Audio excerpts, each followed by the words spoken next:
and he was like that no matter what he did. The world is mourning the death of actor and comedian Robin Williams. But did you know he had ties to Virginia? Yeah, we was up watching football, and the Dallas team was playing. A sister recounting the last time she saw her brother alive, and 1 year later, are investigators any closer to solving his murder? And a baby rolls away right into the path of a subway train, and it's a race to save her. CBS 6 Early Morning at 5 starts right now.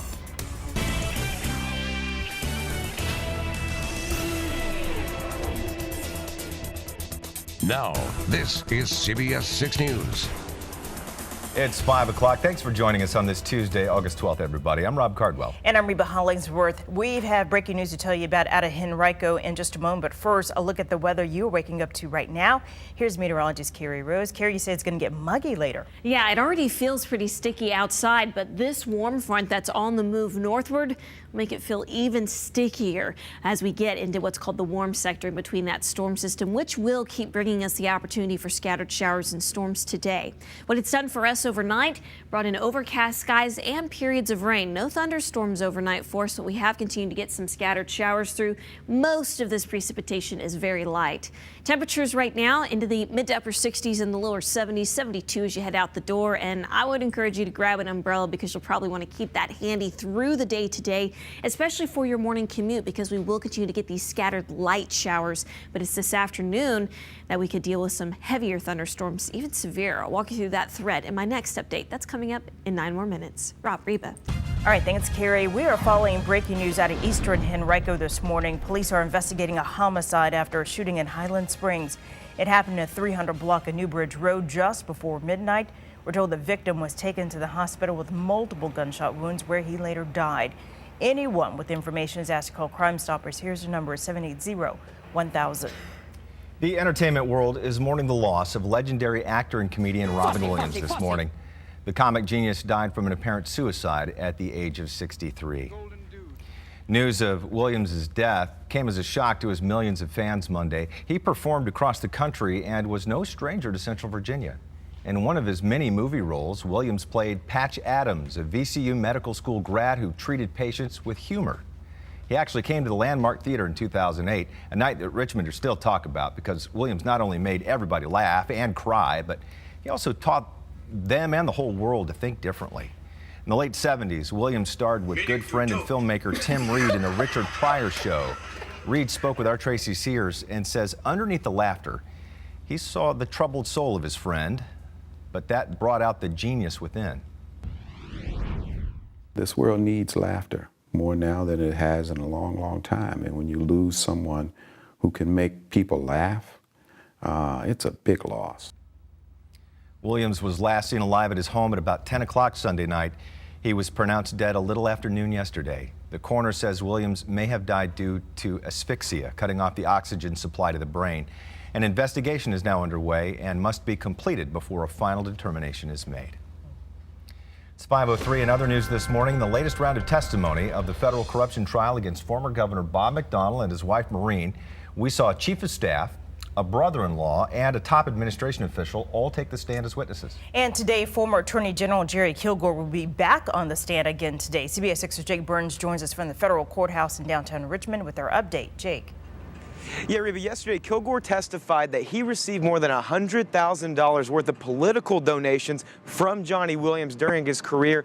But he said he never received the gifts that Williams is accused of giving the former first couple during his time as Attorney General. But Kilgore wasn't the only news that broke yesterday. It also came from the business world surrounding this case, specifically the product that prosecutors say Johnny Williams was trying to peddle to the former first couple. You'll no longer find a Natablock at your local pharmacy. Monday, Rock Creek Pharmaceuticals, the new name for Star Scientific, announced the product at the heart of the McDonald's scandal will no longer be sold. The company says sales of Natablock have plummeted over the past year. No comment. The product was a heavy focus for former administration official Lisa Hicks Thomas. On the stand Monday, she said the governor pulled out a bottle of Natablock during a state health coverage meeting, and he told those gathered at the meeting he, quote, thought it would be good for state employees. As the defense waits to put on their case, there is no smoking gun in this case. White-collar criminal lawyer Chuck James has been following this trial closely. He says it's tough to know exactly where prosecutors will go next. I think the government has thrown us a couple of curveballs, those of us who are court watchers, in the order that they have put on some of their witnesses and the way they styled their case. We know the day that Jerry Kilgore will once again begin the day on the stand. Coming up in our next half hour, guys, we'll delve deeper into what he said yesterday and where he's expected to go today. But again, a big day here at the federal courthouse in Richmond. And what could be the last week of trial. Thanks. Our Joe St. George will be there again today, and he'll tweet live updates from the courthouse throughout the trial. A Richmond woman is still struggling to find peace 1 year after her brother's mysterious murder. 31-year-old LaShawn Cosby was ambushed at the corner of 22nd and W Streets in City's East End. Cosby, who his sister says had just moved back to Richmond from Georgia, was working with the Treasury Department and planning to move to Washington, D.C. Investigators say 3 men pulled up to Cosby, 2 of them out of the car, and then gunned him down in the street. The information police have been able to gather thus far makes them think robbery was the motive here. They're hoping someone saw something and can give them information that could get the investigation going again. The hardest part of this job, a lot of times, as always, is when you go to a person's house and you have to tell them that their loved one has been killed. And then when you don't have that closure for them of taking the case to court. Detectives have canvassed the area for a 4th time now, handing out flyers, hoping the community comes together. 5:06, when the sun comes up this morning, the search will resume for a missing 8-year-old boy last seen in the water off Cape Charles. Uvian Horton was jet skiing with his aunt Sunday when a wave pulled them both under. The aunt was rescued, but the boy hasn't been seen since. The child and his family were visiting the area from New Jersey. A day in court for a woman accused of ripping off gym members. Kelly Muncie was arrested and charged 4 months ago for allegedly swiping keys and items from area gyms. Now this Chesterfield mother, who was out on bond, is under arrest again, and she's facing more charges. Police say since late June, Muncie slipped into several women's locker rooms in Henrico, Richmond, and Hanover. She allegedly targeted unlocked lockers, taking members' keys, then used the keys to let herself into victims' cars. There, police say she lifted wallets and credit cards from several purses, then went on a shopping spree.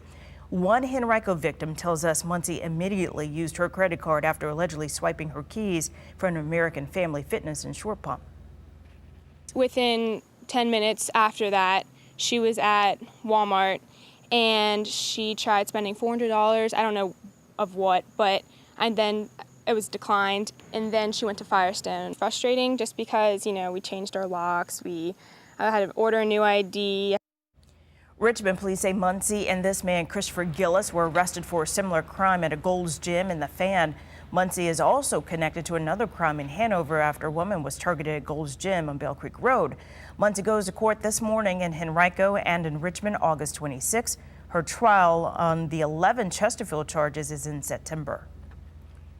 5:08. Let's get our first check of traffic this 5 o'clock hour. Hi, Kristen. Hi, good morning, Rob and Reba. Well, the left lane and shoulder remain blocked. Interstate 85 north on the approach to Carson Road in our Dinwiddie area. We had a tractor trailer crash. The tractor trailer actually ran off the roadway, so we are dealing with a bit of cleanup here. We have a wrecker that's on scene. If at any time you'd like to bypass these flashing lights, consider using an alternate.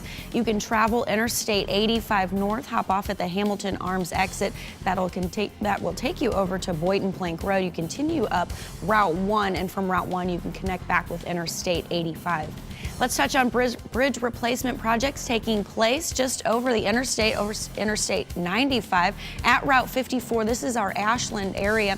What you can expect here is traffic to be reduced to 1 travel lane in each direction. We have a temporary traffic light that has been installed, but that's dropping speed limits down to just about 35 miles per hour. This continues for some time through November of 2015. If you travel through this area, watch for rough road and watch for orange cones to be out. Rob, Reba? All right, thanks, Kristen. One couple is lucky their baby is alive. We'll show you how mother rescues her baby after its stroller rolls into the path of a subway train. The parents of an 18-year-old shot by an officer in St. Louis are talking about what happened, their message to police, and an update on the protests.